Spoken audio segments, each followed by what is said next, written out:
Let's first look at Einstein's theories that he published from 1905 to 1915. He addressed gravity in his paper on the equivalence theory. This new theory was a radical departure from the widely believed cause of gravity developed by Newton centuries earlier. We know that Newton was a physics genius and gave us most of the physics laws and basic formulas still used today. However, even though he was correct about the effects of gravity, he was incorrect about the cause of gravity. That may seem like a radical statement to many of you because you were very likely taught in school of Newton's gravity and how the Earth's force pulls the apple to it, or how the Earth's force attracts the moon by its gravitational pull. As we will see here soon, Einstein changed all of that. The equivalence theory developed from what Einstein called the happiest thought of his life was when he imagined a worker falling from a tall building. Now, he imagined it, so it still could be a happy thought, right? He pondered whether this falling guy would feel gravity and came to the conclusion that he did not feel gravity when falling. If the falling guy watched the building on his way down, he might have thought the building was rising up relative to him instead of feeling the fall. It was like he was in a free fall, as can be imagined if an elevator cable broke and fell with someone in it. It's a typical nightmare, right? That person would feel the floor leave them and they would basically be floating in the elevator. Similarly, one could think of a person free falling or floating in space. Importantly though, Einstein quickly realized that if that person in space were aboard a rocket ship that was accelerating by a rocket engine at a force of 9.8 meters per second squared, not going to get any math here, then the rocket would have exactly the same effect on him or her as they would experience on Earth, since our gravity is measured at 9.8 meters per second squared. Einstein's eureka moment was when he realized that gravity is nothing more than acceleration. But where is this acceleration coming from? Did it mean that the Earth was accelerating, and if so, in what direction? He already knew the rate of acceleration of gravity, as known from 18th century scientists, was 9.8 meters per second squared.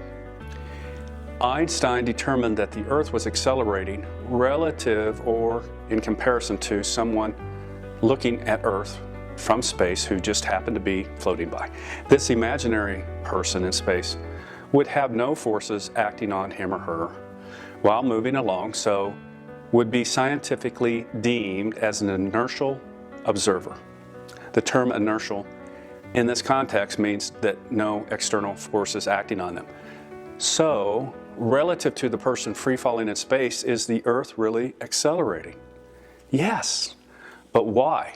We will answer that question in the next couple of minutes in this video. Oh, and just a quick note about that acceleration math, which sort of was math. For those of you not big on math, I get it. It isn't that difficult to understand. If we said that a car is moving at 10 meters per second, then that's easy to understand, right? Well, with acceleration, that car is going faster and faster every second at a rate of 10 meters per second per second. In other words, a car at rest starts gaining speed of 10 meters per second every second. So after 2 seconds, it's traveling at 20 meters per second, right? And after 3 seconds, it's traveling at 30 meters per second, and so on. In math, we would say the acceleration is 10 meters per second squared instead of saying the acceleration is 10 meters per second per second. Hope that makes a little more sense now. Just a couple of years prior to his publication on gravity, Einstein published a paper on spatial relativity. This was really the beginning of the discovery of his genius and the discovery of many brand new concepts of how the world around us operates. Einstein's paper on spatial relativity drew from a suspected but unproven idea at that time that the speed of light is constant. Prepare yourself now for some mind-blowing stuff, because this is where the rubber meets the road. Einstein gave us incredibly important science breakthroughs other than his work on gravity. Other scientists at or prior to Einstein's spatial relativity theory may have thought the speed of light is constant, but that made no sense to them in their mathematics equations or in the physics world at that time. Yet Einstein was always ready to tackle previously unsolved issues. In some way, he forced himself to believe that the speed of light is constant.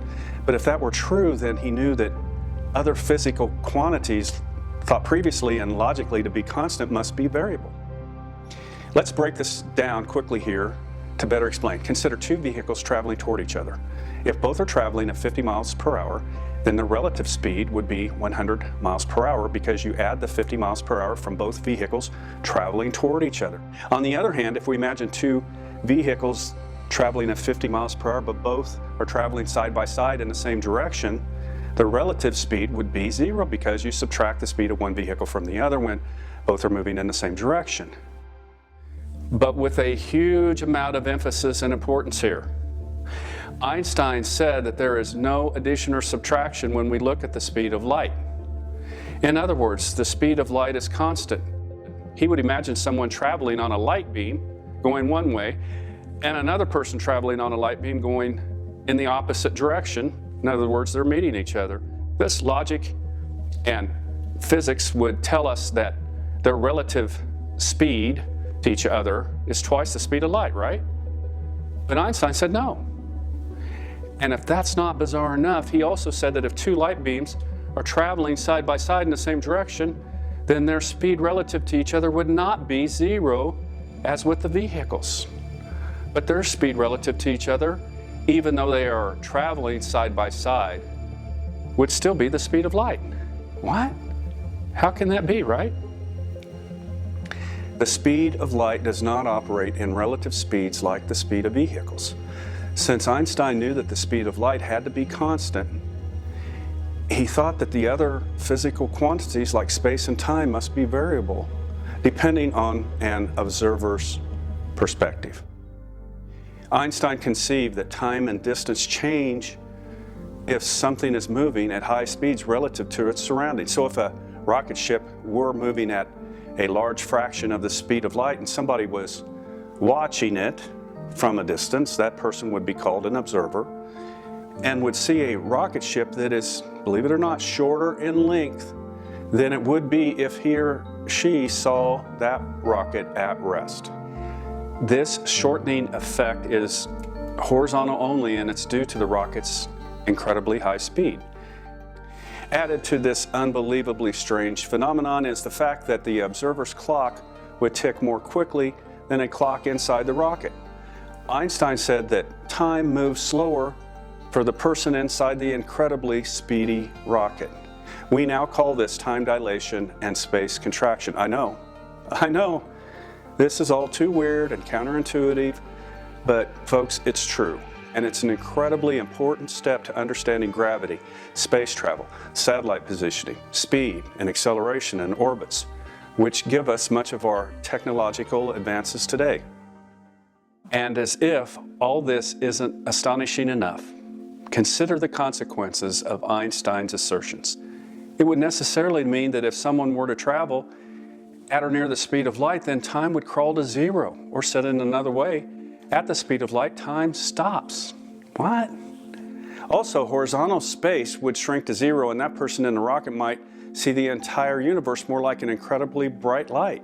Well, soon after Einstein's works on gravity and spatial relativity were published, which completely changed how gravity was defined and how it functioned, physicists at the time all celebrated this new breakthrough in science and started to ditch the previously held causes of gravity as had been proposed by Newton centuries earlier, right? Well, no. Many, if not most, of the physicists at the time dismissed Einstein's new gravitational theories and berated him for his efforts. As we will see very shortly, Einstein published several other theories related to gravity, the effects of the speed of light, energy, and other previously unknown theories related to the physics of the universe. It took Einstein several more years, nearly a decade in fact, to develop and publish a complete solution of how gravity operates throughout the universe, which is, of course, a consequence for all of us. Einstein published his work on general relativity, which introduced more of his ingenious ideas of how gravity functions throughout our solar system and the universe. Since the time of his publications, his theories, including general relativity and the equivalence theory, have proven to be true thousands of times over by others who wanted to prove or disprove his theories. After all, if a scientist disproved his theory, that scientist would be an instant rock star, right? His paper on general relativity is as astounding as it is accurate. Without the aid of any empirical evidence like experiments that could be attempted in a lab or anywhere else, he showed that the world we live in does not operate like we thought, not by a huge stretch. He demonstrated that gravity is acceleration, as we previously shown, but moreover, it's really a function of a completely new concept of bent or curved space-time. Einstein proposed that space-time is not only variable, but also curves inward toward massive objects like the planets and stars. In other words, due to the extreme mass of a planet or a star like our sun, space and time are not constant but bend around those massive objects. To put it as simply as I can, when space and time bend, say for example when the sun's mass causes the space-time to bend around it while constantly affecting the Earth and other planets, that bend in space and time dimensions cause acceleration. Now, okay, it's a bit different than the example of acceleration that we saw earlier. Acceleration can be caused not only by the changing rate and speed in a linear direction like with the vehicles, but it can also be caused by a change of direction. Imagine a tire that is rotating and a nail is embedded in the tire rotating with it. The nail is constantly changing direction as the tire rotates. This change of direction is an acceleration, even though the tire may be spinning at a constant linear speed. So as we on Earth are traveling along this bent space-time, we are accelerating due to our change in direction, even though we are moving at a constant linear speed. Einstein developed field equations to measure the bending of space-time, and if you want to continue looking into the depths of general relativity, then you will want to study those equations too. So other than his field equations and other mathematics and concepts about general relativity, how did Einstein ever hope to prove his radical new ideas about curved space-time? Well, he proposed an experiment. His goal was to prove that the gravity of the sun was strong enough to cause the light from distant stars to bend around the sun. You heard me right. He wanted to demonstrate that the strength of the sun's gravity due to its enormous mass would cause light from the distant stars to curve or bend around it. He thought that the light from these stars would normally appear in their usual position in the sky unless the sun was between these stars and the Earth, where of course the star's light was being observed. But he knew that because the light from the sun would not allow the star's light to be seen, that the experiment could only be conducted during a total solar eclipse, when the sun would be dark and the stars could be seen. If the stars could be photographed during a solar eclipse, then he theorized that the stars would be seen in a position that was different from their normal position in the sky due to the bending of the light around the sun. In fact, he presented a calculation of where exactly the stars would appear in the sky during this eclipse to show that the light from the stars was in fact bending around the sun due to the sun's extreme mass. Within a couple of years, the experiment was done, and photographs proved that Einstein's theory was indeed correct, and that the stars appeared in the sky exactly where he said they would appear after their light was bent by the sun. So, you might be thinking, if space and time are curved or bent, then they are not linear and thus not constant. And yes, you would be correct. And if that's true, then a meter in length and an hour in time can measure differently somewhere other than on Earth? What? Yes. And you may also be thinking, how can this be true? Believe me when I say that everybody struggles with this concept when first introduced to it. It is counterintuitive and it's illogical. However, it is true, and it has been proven over and over again since the time of Einstein's paper on general relativity.